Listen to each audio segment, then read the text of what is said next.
Waktu operasional usaha dan kegiatan keagamaan di Kabupaten Buleleng kini dilonggarkan oleh pemerintah. Batas kegiatan usaha yang awalnya pukul 21 WITA kini menjadi pukul 22 WITA. Sedangkan untuk kegiatan keagamaan tergantung kapasitas dari tempat kegiatan yatnya. Keputusan tersebut tertuang dalam Surat Edaran Gubernur Bali Nomor 6 Tahun 2021 yang dibahas kemarin di Provinsi Bali. Dalam edaran tersebut, ada beberapa perubahan dalam aturan penanganan COVID-19 di Provinsi Bali. Salah satunya perpanjangan operasional usaha yang sebelumnya hingga pukul 21.00 WITA diperpanjang hingga pukul 22.00 WITA, termasuk untuk restoran dan warung makan.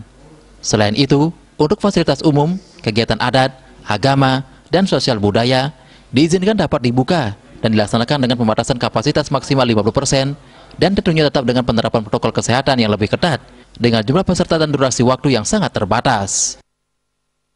Dari provinsi, surat edaran gubernur, dan juga kita lanjuti dengan surat edaran bupati.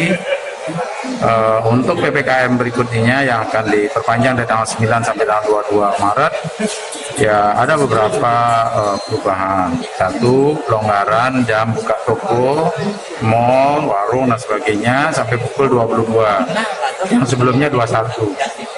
Ya, tetapi kalau yang pesan antar tetap diizinkan untuk berjalan dengan jam operasional seperti biasanya. Kemudian yang kedua, ada pelonggaran dari sisi pelaksanaan upacara, diizinkan, tetapi kembali lagi pada kapasitas dari tempat ruangan yang dimiliki, hanya diizinkan 50%. Keputusan ini menunjukkan mulai dari fleksibilitas ataupun keterbukaan dalam kegiatan bermasyarakat.